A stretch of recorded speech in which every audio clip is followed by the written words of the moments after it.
here we go. I've got my setup and you can kind of see that I'm making sure that it's recording like this. Welcome to Over the Edge. It's the first podcast of the year. I've been a little bit behind because I lost my voice there for a couple of weeks and couldn't do much. This is also the first podcast that I'm setting up as a YouTube show. So wish me luck. I'm a little nervous. You're going to see me try and switch back and forth between a few different things. If you're watching this on YouTube, you're going to see it. If you're listening to this on the podcast, you're not going to know a difference, hopefully. But I'm trying to get everything set because I am still like a one-man show right now.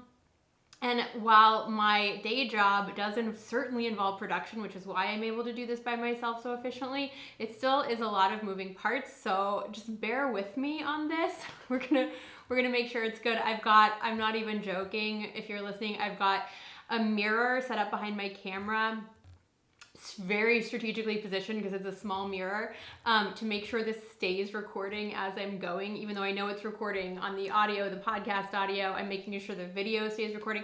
It's a whole setup, but it's fun and I like it. And if you actually have any questions about production and how to do this on your own, please drop them in the comments. I love answering questions.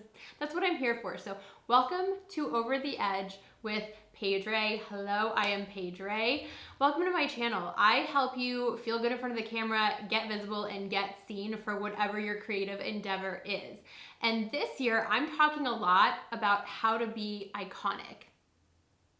That sounds like a tall order, doesn't it? And I think a lot of people kind of go, do I even want to be iconic? That's not the point. My point is being iconic is a lasting legacy. There are a million ways to leave a legacy in this world, and I think this is something that sits at the back of a lot of people's minds a lot of the time. Like, what happens when I'm gone? What have I left? What mark have I made on this world?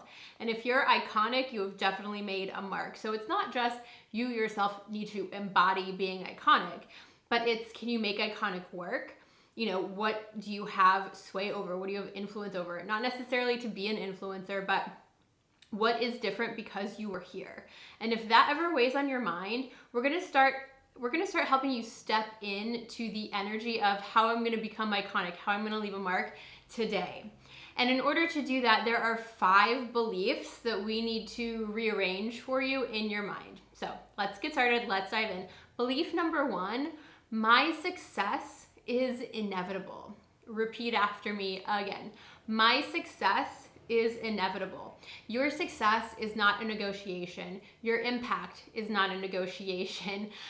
Your mark on the world is not a negotiation. Who you are, who you embody, who you want to be, what you want to do, what your purpose on, you're not negotiating that. It's happening. You've decided. Your success is inevitable, and there's no 2 ways around that. And once you've made that decision, you will stay in line with it no matter what tries to knock you off the path, right? If you get knocked off the path, you'll find another one. Hell, you'll make another one, right? My success is inevitable is belief number 1 that you need to plant in your soul, right? No matter what happens, nothing will stop you from getting there, whatever you've decided your purpose is.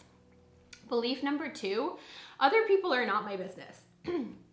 A long time ago, I had a coach that said to me, she was noticing that I cared too much about what other people thought about me, and she made an observation that it was holding me back, and she said, what other people think about you are not your business. And I didn't want to keep asking questions, so I went, oh yeah, that's really good. I did not understand it. I had no idea what she was talking about, and it took me years before one day it hit me what she meant.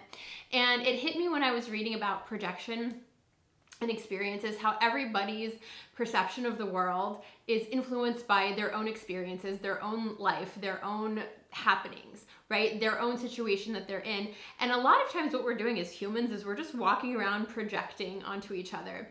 And there's no judgment there. I do it, we've all done it. There's no getting around it. It's such a part of being a human. And when other people are making a decision about you or forming an opinion about you, they're doing it through the lens of their own projection, their own experiences. And it's probably, if you've ever heard someone say something about you and you're like, where did you even get that? That doesn't sound anything like me.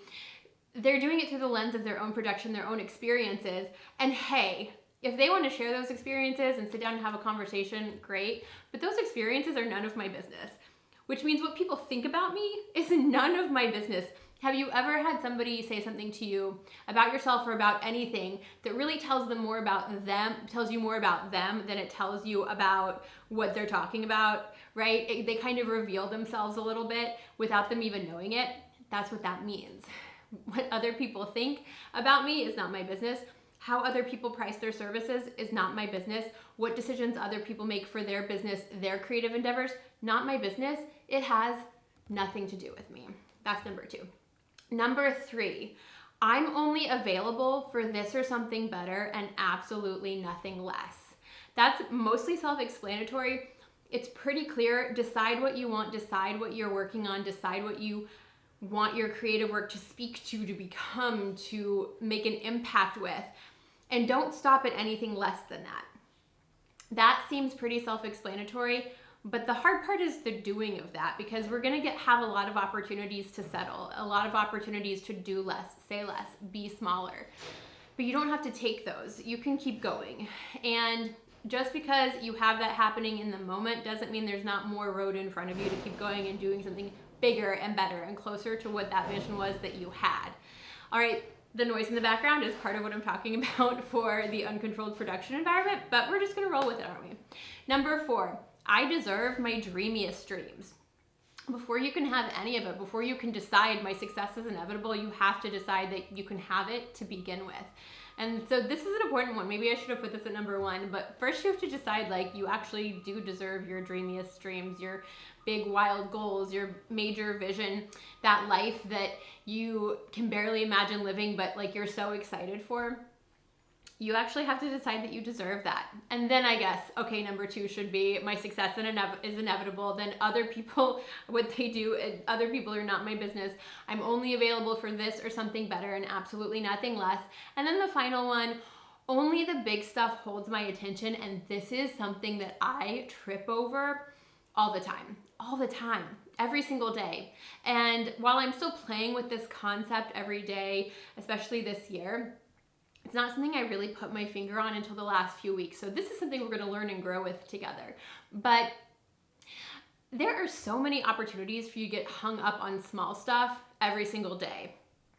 Maybe somebody says something, oh, you're just so expensive, or I can't believe you're charging that, or maybe somebody doesn't like the work that you've made, or maybe somebody tells you like, I just don't think you should do X, Y, Z, or are you sure you want to do that? That's the difference between haters and doubters. Haters are going to tell you outright not to do something. Doubters are going to go, are you sure you want to do that, and make you doubt. But that's another topic for another day. So only the big stuff holds my attention. The small stuff is stuff that kind of feels like a needle to your arm. It kind of feels like a dagger to your heart a little bit. It's not going to matter in a month. It's not going to matter in a year. Don't get caught up on treating the small stuff so often and so much. Don't let it hold so much of your attention that you forget to go for the big stuff. That's really my point. You got to go for the big stuff all the time, and everything else that happens around it is small stuff, and you just let it go if it doesn't work out. If it does work out, great. If it doesn't work out, you just let it go. Don't let it hold your attention. This is something that I do all of the time. So let's recap. What are the 5 ways that we are going to be iconic in 2024? First, I deserve my dreamiest dreams. Second, my success is inevitable. Third, other people and what they think about me is not my business. 4, I'm only available for this or something better and absolutely nothing less. And number 5, only the big stuff gets to hold my attention. Those are the beliefs I want you to plant in your soul for 2024. If you want more on how to get visible, how to feel good in front of the camera, how to grow your business, how to grow your brand, sign up for my email list linked below. And thank you for being here.